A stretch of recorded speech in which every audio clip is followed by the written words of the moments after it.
I'm pleased to introduce our facilitator, Stephen E. White, who is the Executive Director of the Catholic Project at the Catholic University of America. In this capacity, Stephen serves as the executive producer of the acclaimed podcast, Crisis, Clergy Abuse in the Catholic Church in 2020, and helped direct the National Study of Catholic Priests in 2022.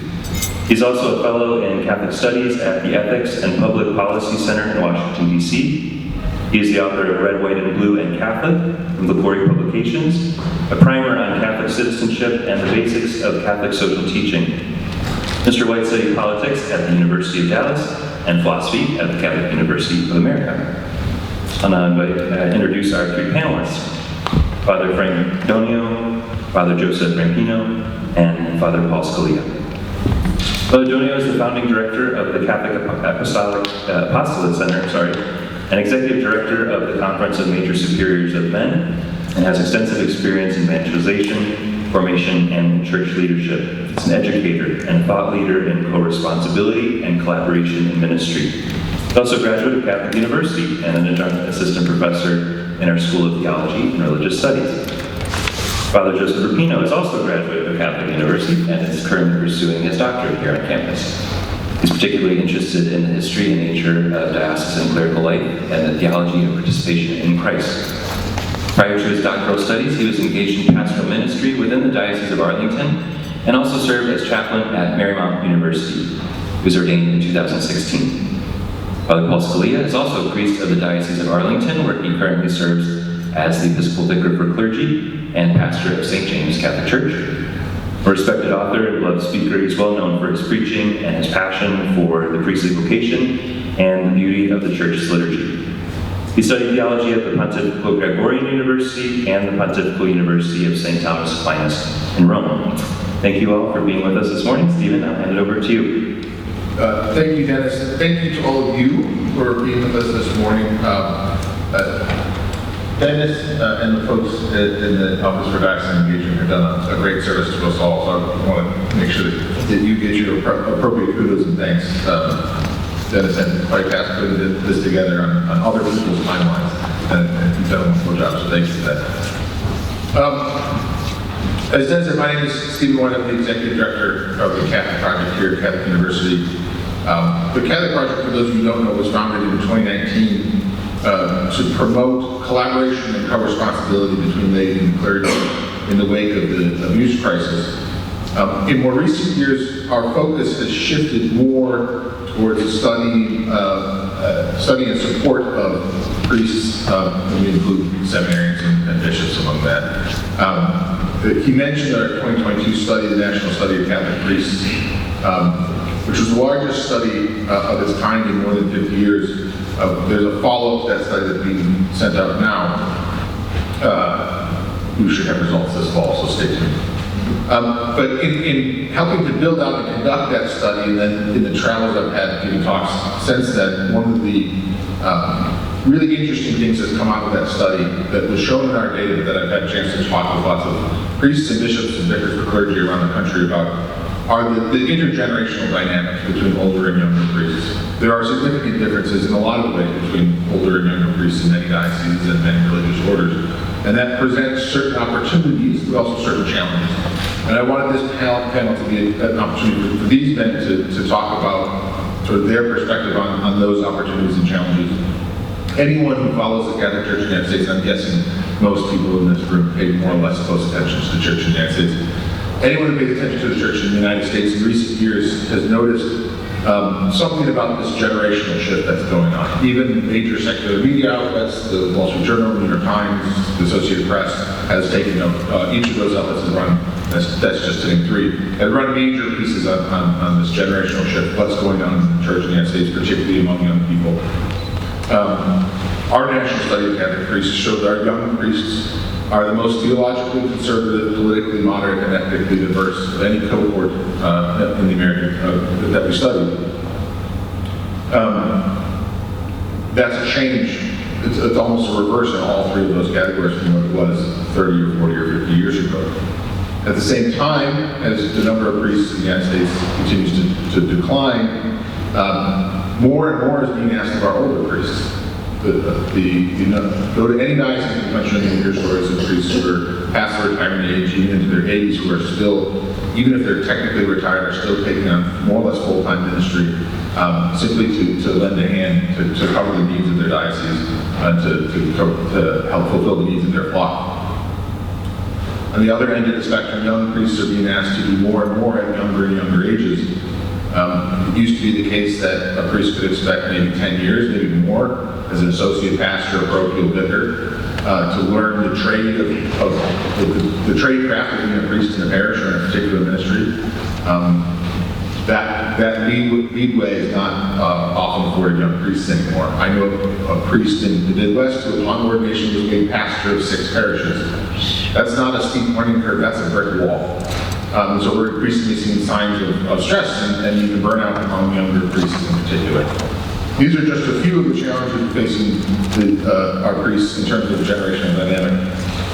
We'll have a chance to talk about that. As I said, I hope that our conversation shed some light on what the status of the American Presbyterate is, to identify some of these generational challenges, and then hopefully, given that our theme is hope, to look at some things that are hopeful or practical ways forward to help address or turn these challenges into even more opportunities. So with that, I will be asking some questions of our whole panel, some of our panelists individually, and my hope is to leave 15 or 20 minutes at the end where we can answer big questions from the audience. So this first question will be for each of you to answer individually, as you would, and it's really several questions crammed into one paragraph, so that's convenient for me. So the questions are these. How do you see the trends that I've been describing? What's going on with young Catholics today, and particularly with younger priests? What is different about the young men entering the priesthood in recent years compared to past generations? And why are there differences from past generations? I'll start with Father Rampino. Start with the young priest. One of the things that marks the different generations of clergy is that which they experience in the church themselves growing up. This is a huge influence on how we understand what we are, what our role is. And it's a tremendous difference. But for example, I myself really came into the practice of the faith as something that I claimed as my own during high school under the pontificate of Pope Benedict. There's a particular atmosphere in the church from during his pontificate from 2005 to 2010 that very much shaped how I understood the nature of the church, how I understood the nature of the priesthood, how I understood what challenges were most important, what goals we ought to pursue in terms of evangelization, in terms of theology, what traits would be most important in clergy. And so thankfully, we have a healthy presbytery. I say this because the Vicar General hears about everything in our presbytery. That's right here. Pardon me, Vicar Clergy. I think we have a healthy presbytery, and certainly not along with our older priests, but many of them grew up came of age in the faith as Kennedy was being elected president. And during the pontificate of Paul VI, or coming to the vocation during the early pontificate of John Paul II, it's just a different atmosphere in the church. The concerns were different. Those things that seemed most important for the church to face created a world that seems foreign to those of us who did not experience it. I think the speed of change in the outside world will create this sort of stratification pretty well ahead. I don't know how old he thinks I am. I was born well after Kennedy's now I think I think that the Father has nailed it. It has a lot to do with what Father Beck raised in the last talk, which is the issue of stability. And when I was growing up, there was great instability in the church, in the 70s and 80s, and I don't know when it was when my parents actually said, "Hey, we go to our geographical parish now because there's liturgical insanity and doctrinal clarity there." We, for many years, would go to find a place because there was so much confusion and everything seemed up for grabs. And so, yeah, that's the atmosphere that a lot of guys in my generation, all of us, that's the atmosphere in which we came of age. And then you had John Paul's pontificate, and there was an increasing stability, but there was still sort of a sense of, I've got to fight for something, and the concern about instability. And what I see in the younger men, and I know the parish where Father Rampino and those three guys all grew up, they all grew up in very stable, good, strong parishes, and they didn't actually have lived experience. In fact, had a conversation. It was three priests, sort of my vintage, and then a younger priest. And the three of us kind of just telling war stories about what we encountered when we were newly ordained. And it was kind of wild and woolly. And the young priest looked at us in disbelief. And he said, either you guys are lying, or we are very blessed. And I said, yes, you're very blessed. And so I think that stability that was introduced with the pontificate of John Paul II and then Benedict, and then just those good parish priests who were building on that, I think that created an atmosphere in which the younger generation didn't have sort of a defensive posture, right? But could sort of just lean into the beauty of the liturgy, evangelization, things like that, with more peace. And so I think right now what I see is this, with some of the younger guys, they might not at times appreciate sort of what people were best about, the instability. And with the older guys, might not understand sort of the peacefulness that the younger guys experience, and therefore the stability from which they desire to do more, which is incredibly inspiring. And I'll just throw in one other, I think, in my especially my role as the clergy, I think one of the most significant differences is the desire for community, which when I was ordained a priest, it wasn't even on my radar screen. And I don't say that it was like I was pessimistic about it, like, well, I'm not going to get any community. It didn't even occur to me to expect community among our brother priests in the rectory. Not at all. And good thing, too, right? And the men coming up now, they desire that. They desire to build it up, and it's a great blessing. It's incredibly inspiring, but it's also a challenge to some of the priests who just that wasn't on their radar screen at all. And so that's it's kind of a funny tension there, but I think it is one. And I think that's another significant fruit of the stability that was brought about under Benedict and John Paul, just that stability that they desire their community to. Father Frank.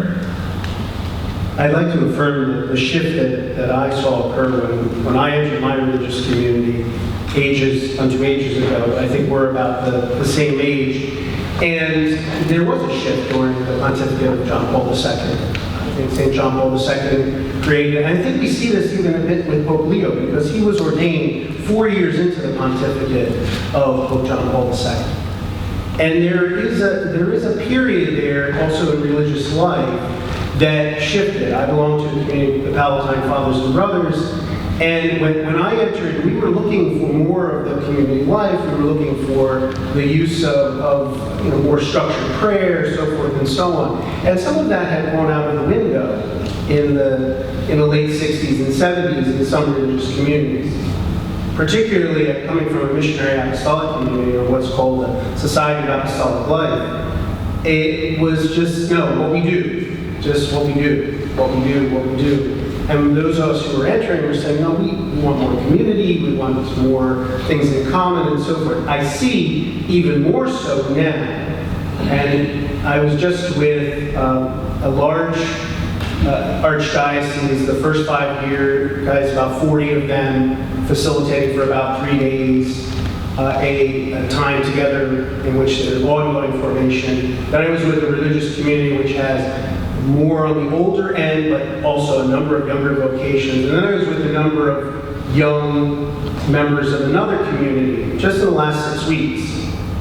Plus all these students over the years from here, having done campus ministry here for 18 years, and working with the Knights of Columbus, out of which there's been a lot of vocations that have come for both their home dioceses and also religious communities. And what I see and hear, first off, is, to your point, there were shifts in some of the parishes, in some dioceses, but as we know, in others, that didn't occur. But also, those who are choosing priesthood or religious life today among the men, first they're making a choice to be Catholic. Then they're making a choice, which is the more radical choice, for a religious vocation. So those two choices are very conscious. And then they expect, when they come to religious communities, that there is going to be something different, that there is a community life, that there is community prayer, and that there is common work. And when there isn't, that's difficult. One other factor is there's a missing middle. And this is true in a number of diocesan presbyterates as well as in religious communities. 50 to 70 years old, look around. There aren't that many, partially because they never came all or left formation early because they didn't like what they saw, or they persevered and maybe they have their own challenges, or they just there's just a challenge there. So that being missing, when there are younger vocations, there's not that bridge, which you were talking about earlier. There's not that bridge that helps then guys kind of come into the larger presbyterate. And this is back to your statistics of these, these fellows who stay, because let's be realistic. Men religious, I don't know about diocesan priests, but men religious are living a lot longer than they were before. They would be dead in their early 70s. Now they're living into their 80s, 90s, and 100, and are well into their 80s. That's different. That's a change. But it also creates less opportunity for change within. I want to stay that theme and stay with you, Father Frank. That missing middle, you mentioned either maybe some of these vocations just never showed up decades ago, or maybe they left for whatever reason. We've talked a lot about sort of the different the ecclesial and maybe social and cultural contexts that have changed over the generations, and how that affects how priests see themselves, the church, and the vocation. Formation has also changed significantly in the last 30, 40 years, right? Talk a bit about some of the other factors that maybe some of the internal factors. You and I in the past talked about how formations play a role, but also how older priests and younger priests in religious communities tend to see things like charism differently. What other factors down just sort of we were shaped by our culture, we were shaped by the world we grew up in, and the church we grew up in. What other factors that bear more on conscious decisions by religious communities and church leadership or form leaders? What other factors have helped sort of drive this distinction between older and younger priests?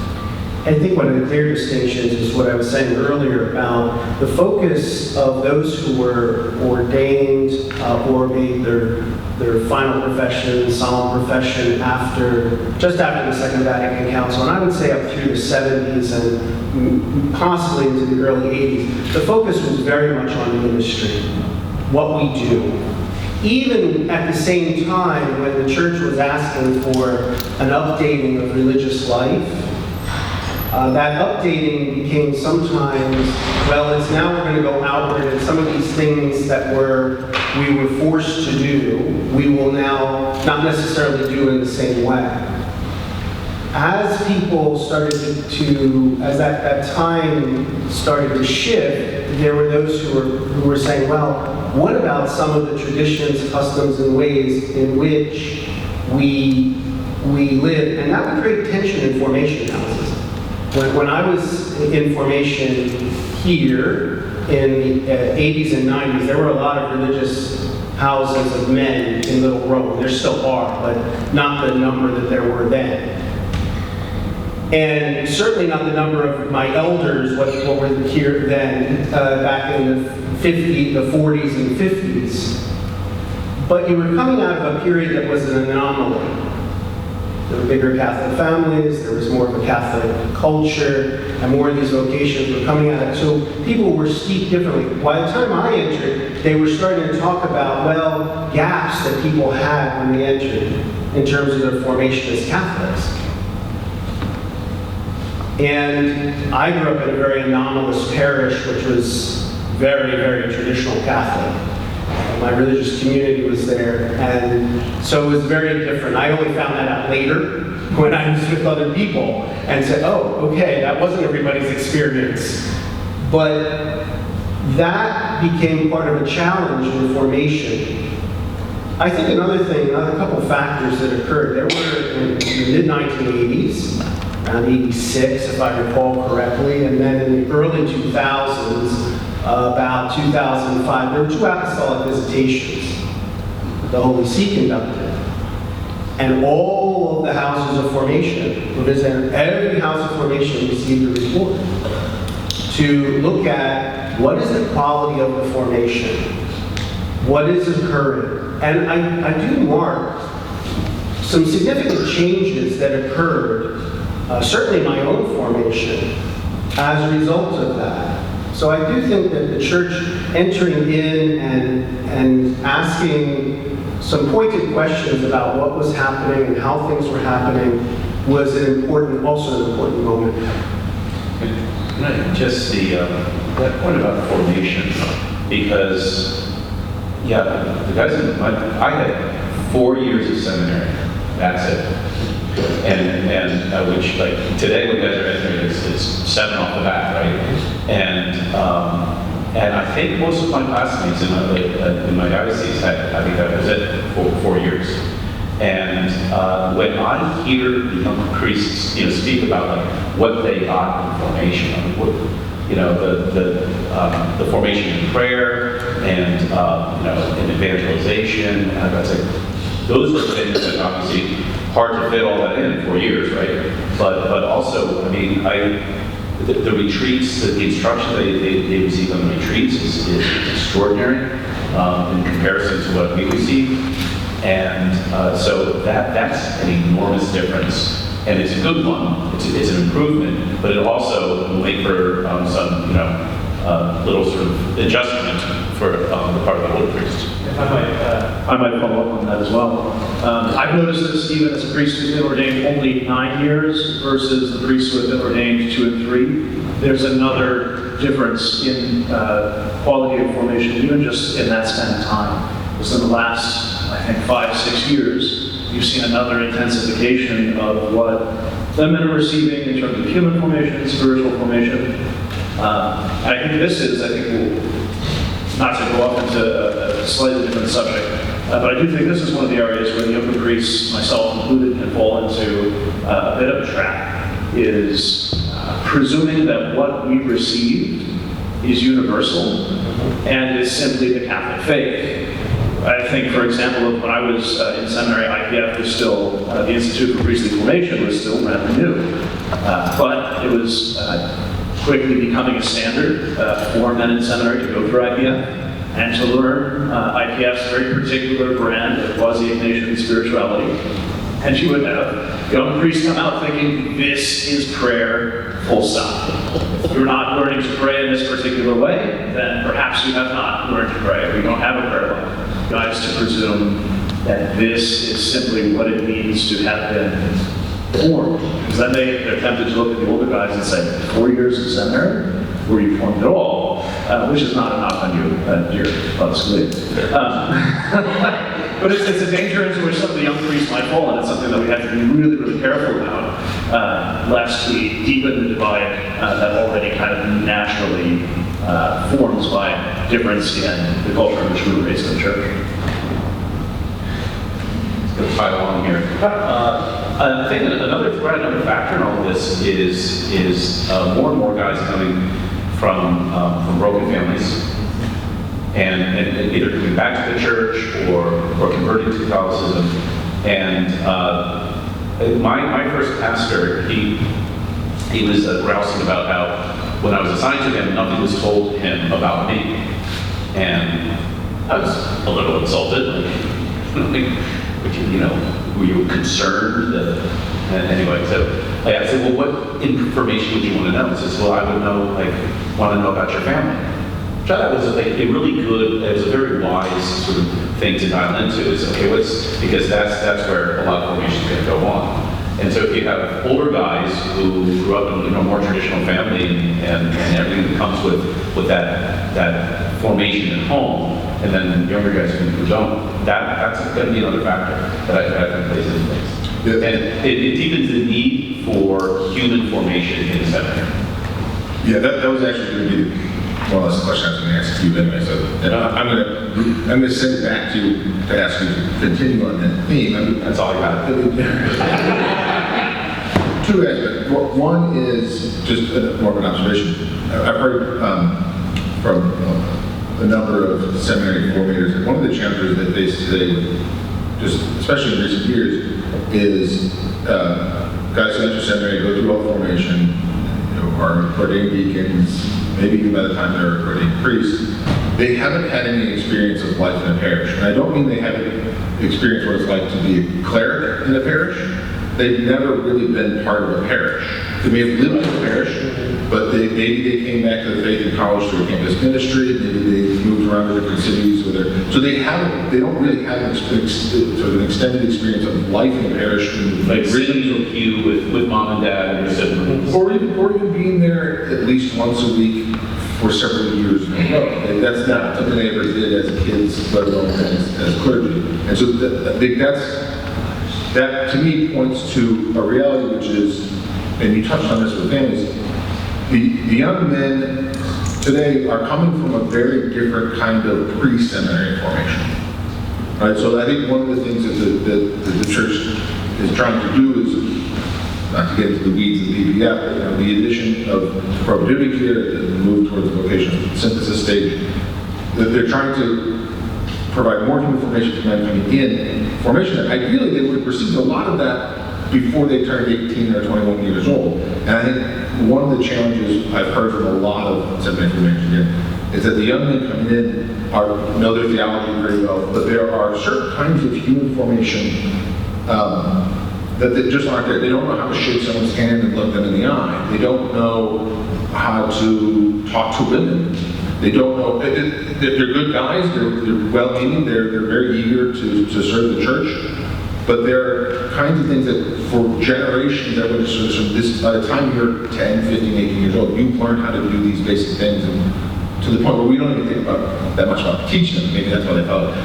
What do you see among young priests in that level, where the kind of man who's entering seminary has certain exceptional qualities and receives information that may be greater than them in recent memory, but they're also coming in disadvantaged in a certain way?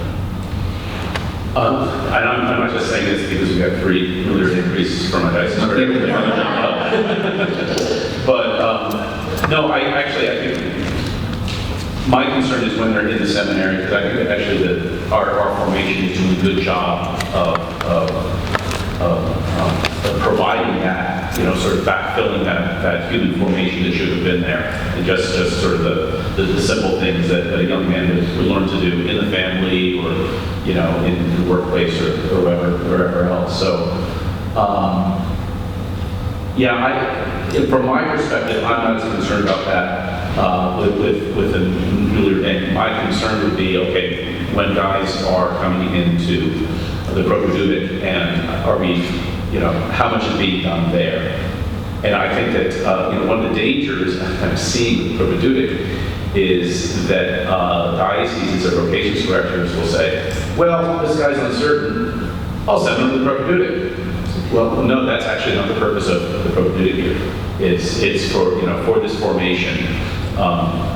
So since these things have been in place, the propedeutic year is brand new, but spiritual year or IPF, I've seen that guys have really, that those gaps have been filled in large part, at least in our diocese of the formation houses we use. But I think we have to keep watch, because it's one of these things, and we mentioned it, like if we don't realize it's a concern, we'll stop tending to it, but it has to be constantly addressed. Father Rampino, I remember the first time I heard about movement, and I use that term loosely, movement among young priests or trend among younger priests in some places of diocese centers to seek out opportunities for living in community. I mentioned this to an older diocesan priest, older, not even that old, maybe in his 50s, and he said, that's nice, but if I wanted to live in community, I would join a religious order. Right? So this idea was really interesting to me. It seemed interesting to me that younger priests noticed in themselves a desire for community, saw the importance of community and fraternity for the health of their own lives and vocation, and wanted to do something about it. And no one was suggesting that the priests of an older generation would be forced to such a thing, but they wanted nothing to do with it. You know something about this, so talk a little bit about this trend towards communal living among diocesan priests, and why that's so popular among younger priests and maybe not so popular among older priests. Sure, there's a lot to say there. We'll try and keep it fairly brief. A number of things that we can note. First, I heard that line so many times throughout seminary formation. Anytime we had, a forced fun activity, anytime we had a big party, anytime formation would tell you to sit next to somebody you didn't like, guys would say, why are they asking us to spend so much time together? We're not religious. And at the time, I hated that line. I hated hearing it because I knew there was something wrong in it and I wasn't sure exactly what it was. Turns out, it's deeply, deeply against the nature of what diocesan clergy actually are, and against what the Second Vatican Council calls us to be. So, a lot of what we tend to receive passively throughout priestly culture in the modern world is a medieval theology of orders that tends to cast the sacrament of orders as that which creates persons with sacramental power, who can be deployed as is necessary to get sacraments accomplished. This is not the older theology of orders. This is not a patristic theology of orders, which does include sacramental power, no doubt. And it's not the theology of the Second Vatican Council. You go through both Christus Dominus on bishops and Presbyterate Ordines on clergy. The idea is that orders creates an order of diocesan clergy.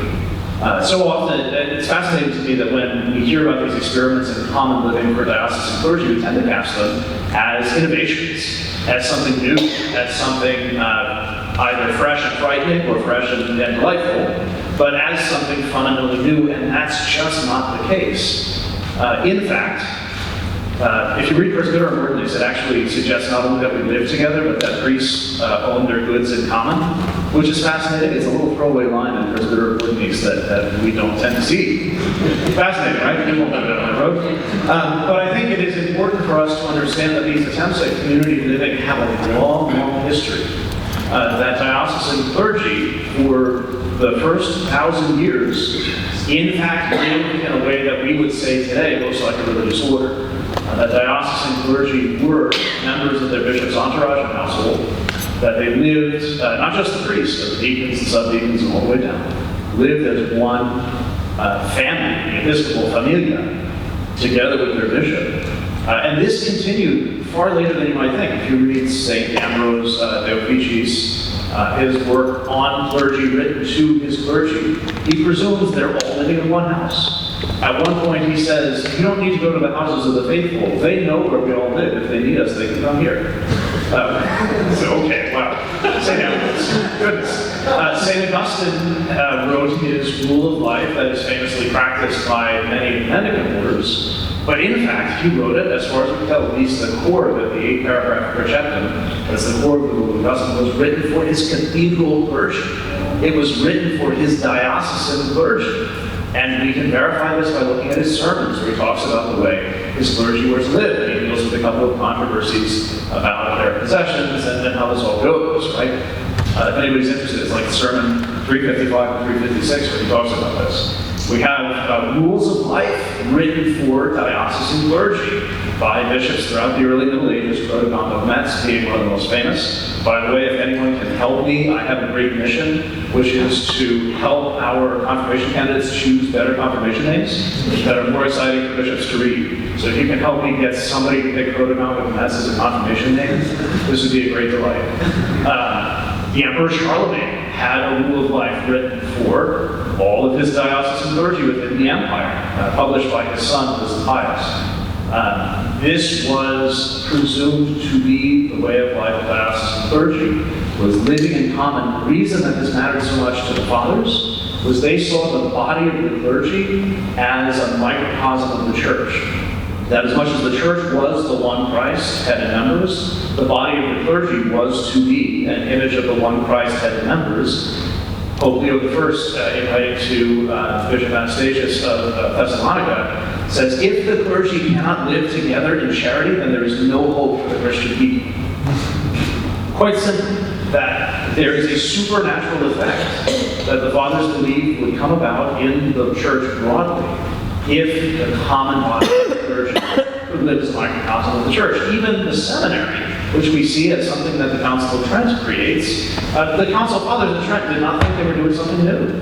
If you read their diaries, if you read the floor notes, if you read their letters, they thought they were reviving this ancient common life of clergy as the right place in which to form new clergy. They believed that they were not doing anything new, but only reviving an old practice that has, at least in their minds, was always the answer the church had to reforming the lives of its clerics. So when we talk about these kind of experiments in common living, you could include among the things like the oratorians. People forget the oratorians are diocesan clergy who are living in common as part of a way of reaching back for that ancient way of life. Whatever we do with these common experiments, common life experiments, whatever we do with the structures, I think it is at least important. I'm not suggesting we just go back to the late classical period and the early Middle Ages directly. He's laughing because we've had this conversation before. But it is so important that as diocesan clergy, we at least know our story. And we know that these things we mark as religious are not unique to the religious orders, but we're our heritage as well. Whether or not we live that way now, or are able to live that way now, or it's prudent to live that way now is a different question. But it is incontrovertibly our story. Yeah, but were you going to say what I was going to say? Which is that I always thought and companions would be a great confirmation name. No, interesting. I wasn't going to say that, but I agree. Okay. There was a story of a priest whose pastor was trying to build up community in the parish and in the rectory, and he was having none of it. So he put a sign on his door that said, "Forced fraternity is no fraternity," which, you know, what do you use? You said forced fun and got some laughs from those of us in the seminary. And it's kind of a funny line, forced fraternity is no fraternity. But then when you think about it, no, that's dead wrong, because all fraternity is forced. You never get to choose your brothers, right? And so this point about the Presbyterate being a microcosm of the unity of the church is enormously important. And just one additional point to that is the people thrive on that. The people in a parish love that. This brought home to me years ago when I was with a pastor who every year he had Ask the Priest night. I wanted to call it Stump the Chump, but he kept it to Ask the Priest night, and it was just, you know, wine and cheese, people could submit questions, and then he would do it alone for a while, and then when I arrived, I joined the board, and then one year, I had some friends coming into town because we were leaving for vacation, and the next morning. And I said, well, why don't you guys stay and join us for this? And then we brought in another friend that happened to be in the area. So instead of just two of us, there were 6 priests up there fielding questions. And I'd like to say that the people loved it and were edified because of the brilliance of the answers, but it was more because of the fraternity of the priests. At one point I looked out and I could just see that what people were really being nourished by was the fraternity there. There was the union of belief, thought, and affection, and consideration for one another. And that struck me that this is enormously important, not just for the health of the priest, go on about that. It's very for clergy. So the greatest concern is when you don't know who a priest is hanging out with. Like, does he have priest friends? Because remember the Army had that motto some years ago, an army of one. Dumbest slogan in promotional campaign ever. An army of one is called a corpse. And so, in second, there's no such thing as the priesthood one. And so for the health of the priest, but then for the good of the people, when priests are living in common, as Father Rampino said, it builds they draw great inspiration from it. I think you can, with religious communities as well, you can't assume that just because you're in the same place, that there's actually fraternal life going on. Very, very much. And that's a dangerous assumption, because the same kinds of things, particularly the movement outward in ministry, or particular things that are going on, or maybe the tensions that might be there. In all of that, there has to be an intentionality among those who are there that's beyond their vows or promises, that says, these are my brothers, and we're going to create a life together. And that changes because as people are transferred in and out of a given community, that has to be restarted pretty much every year. And when that's not done, then people just kind of go off and the place becomes like a hotel. And we just kind of live there, we have our time together, we're polite to one another, but we're not necessarily living, and we may even pray together. But it's not necessarily this kind of fraternal life that deepens and challenges and assists in my growing more deeply in life in Christ and in the life of the community. So there needs to be, and there can be a tension sometimes generationally as well in this area. Well, that's a very nice segue to where I wanted to approach the end. The title of this panel is, what do we owe each other? And for those paying attention, when you ask what do we owe each other, it's fundamentally a question of justice, right? What does one owe the other? What do older priests owe to younger priests? And what do younger priests owe to the older brothers? I can start. I would say what older members of religious communities owe to the other members is fidelity to the life. And that they're not living in a way that doesn't match up with what the community says is the life that we're called to live. Because that's immediately seen by any younger members as hypocrisy. Why are you still here? What is it that you're doing? Is it just that you get your 3 squares in a cot and you're on assisted living for your life, kind of thing? Or are you living authentically this life? Not perfectly. I'm just asking that the person has to do it perfectly. But that there is a witness there to the life that you have vowed or promised. My community takes 6 promises. And so if that's not there, that is a problem.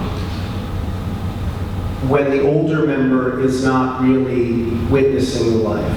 So I think fidelity to the life is and authenticity to the life is critically important in being able to assist in younger members persevere as well. So the word that I think is most important is reverence. And in the sense that Dietrich von Hildebrand uses that virtue as fundamental for him. And that is just reverence, not allowing the other person to be that, right, and not to impose your own interpretation. Because this guy's only 9 years ordained, I've got him in a category here. I think Rob was talking about that earlier. I put him in a certain bucket here, and so a reverence for the other person in that way, and also for the experience. I think the younger priests really for the experience of the older priests, not that their experience is better, but it just is, right? And an appreciation for what they've been through. And I think the same extends from the older priests, that reverence for each person and where he's coming from and what he's bringing. And I shouldn't presume to know, just because he's a certain age or a certain generation, I shouldn't presume to know everything else there. And then finally, a reverence for the reason we've been brought together. First, that we have been brought together, and second, for the sort of the apostolate, which is the fruit of our being brought together. And so for me, that's I think that's the one word sort of answers: reverence for one another, and not trying to just kind of categorize and pigeonhole people. I would totally agree. I think maybe to just specify a little further, I think on the part of younger clergy towards older clergy, we owe reverence to and respect for the fact that they are still here, which is a real thing. I think so often when you talk with the older clergy and they tell you the stories of where things have been, they mention names you've never heard before. They say, "Oh yeah, he was a priest for 2 years, or he was in for 10, or he left in this way or in that way." Sometimes peaceful, sometimes not peaceful. And what you begin to realize as a younger priest, when you talk to the older priests, is they are what is left of their class. And whatever differences you might have, whatever things about their life you might not understand, whatever difficulties you might have with them personally in terms of temperament, or even actual small offenses, because every house has them. Whatever's there, the fact is that guy is still on the job. It's still there in front of you, serving as a priest. And as younger clergy, we owe reverence to that. This is somebody who has not left. This is somebody who is still there. And it's worth immense respect. It's worth immense reverence. Just the perseverance that means this fellow is still here in the house, in charge of me. On the other side, I think of the line of St. Paul in terms of what older clergy might owe younger clergy in terms of reverence. St. Paul says, those of us whose faith is strong must be patient with the scruples of those whose faith is weak. When you are a young priest, I've had the opportunity not just to be a new priest, but to live in a number of rectories where we've had brand new clergy come through, and that first summer is always hilarious. The priest, all of this will come. But when there is that fresh enthusiasm and real, sometimes innocence, that is owed some reverence. That it's important that older clergy not immediately say, "Let me introduce you to all the skeletons of our diocese. Let me introduce you to all of the ways in which this life is difficult. Let me offer you all of the ways in which I have trouble with this place, with our school, with the difficult people in the parish, or whatever it might be." Not that this ever happens, but my thoughts on the relationship with Chancery, all that kind of thing. Not that that ever happens. But I think there should be a reverence on the part of the older clergy towards the younger for their freshness, for their innocence. They'll come to discover these things themselves anyways, whether or not they want to. They will find it all best to let that take its course rather than to rush along. You may have the last word, Pastor Clear. Time for questions. Well, actually, in all this discussion, we have not addressed what is the clerical vice. Envy, right? And so that intergenerationally can take the form of, so that competition, that envy, that looking askance at somebody, take the form of generational, grudge or whatever else. Well, you don't understand this, that, or the other. And so that's just, another thing that can kind of sneak in there. Wanted to call it out. Thank you, Reverend Fathers. I want to, yes, please.